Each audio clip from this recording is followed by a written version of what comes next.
It's no news to you that something has gone terribly wrong with the family, even the Catholic family. Just stop and think if you've ever seen anything like this. There's a nice, handsome couple that has just started coming to Mass in your parish. And they are a young couple, very committed. They are obedient to the church's teaching with regard to openness to children, not practicing the evil of contraception, and eventually have a relatively large family. As the children grow, they soon become not so handsome anymore. The boys are sloppily dressed, unkempt, with long, shaggy hair, eventually getting an earring, the whole bit. The girls are dressed like tramps, caking on the makeup, and you guessed it, eventually end up pregnant as teenagers. What on earth is going on? Hi everyone, I'm Raylan Alleman, and you're watching Citadel Catholic Media. The typical scenario unfolds like this. The husband's really not very involved with his family because, frankly, he's really not respected there. So he leaves the discipline of the children to his wife because he gets all wrapped up in his work. Now, since discipline led by the mom is usually very weak and mild, it's often quite ineffective.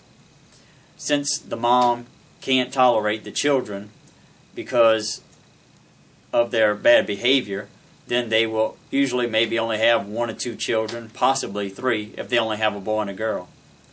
So to prevent any more children, they'll either contracept or sterilize, often with the husband having a vasectomy. This is very symbolic. Now the children will grow to be teenagers, and then they really become unruly, and she definitely can no longer handle them. The father will try to discipline them, but again, there's no respect for him, so there's only so much he can do with them anyway. Then the children catch on, and they learn to play mom against dad, and then pretty soon there's quite a bit of conflict in the family, possibly even leading to the divorce of the parents. Once again, I want to assure you that it does not have to be this way. To have discipline in the home, a respect for the husband has to be instilled in the family on the part of the wife, and this should be present long before any children even come along. This is based on the Ephesians 5 verse and has been supported constantly by church teaching since then. Once children do enter the picture, their father should be seen and revered as the head of that family. His wife should be supporting him in his role as the disciplinarian. She should sustain and reinforce his efforts to discipline the kids, showing her admiration and appreciation for his leadership, even when he is not present. Wives should never contradict their husbands, especially in matters of discipline. He should be setting the standards for their behavior, and she should uphold them, even whenever he is not present. Wives should never disrespect their husbands while they are leading the family or disciplining the children. Now, there's an immense amount of power in femininity, so much so that for a wife to just roll her eyes while her husband is talking or instructing or leading is like cutting him at the knees. The damage that this does to the respect in the eyes of the children for their father is severe. The standards of behavior and methods of discipline should be decided by the couple long before they ever get married, so that they can decide that they will be able to uphold those commitments in the formation of their children. If they can't, then they are not fit to marry. So then, if there is ever a question of discipline, it should be discussed privately between the parents and not in front of the children. Now, in order for us to do this, we really have to be present. Dads, we have to be cautious of how we spend our time. We are shirking our duty if we continue to look for amusements and entertainment while leaving the child-rearing responsibilities to our wives.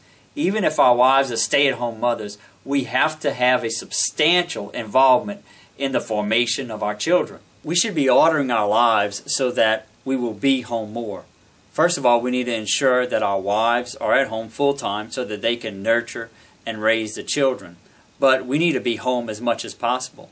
So we need to avoid the temptation there is to stay at work late whenever we really don't have to, or to join business organizations, or to become involved in all sorts of distractions from our family that are out there in the world today.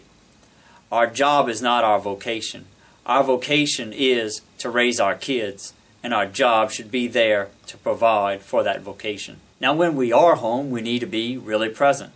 That means we need to be paying attention to what's going on and what our children are involved in. It should be an opportunity for our wives to relax from the duty of discipline that they've had during the time while we've been away. And when a matter of discipline does arise and we happen to be occupied with something, we need to stop what we're doing and go and fix the problem. Just this simple attitude and orientation of respect for the father in the home makes all the difference in the world. I know very many families who order things this way, and their children continue to be obedient and respectful even through their teenage years. Now, this is just the beginning. Obedience and good behavior don't just happen. The children have to be trained. This is what we're going to talk about next time on Husbands Love Your Wives, Child Training, here at Citadel Catholic Media. Come back and see us. God bless.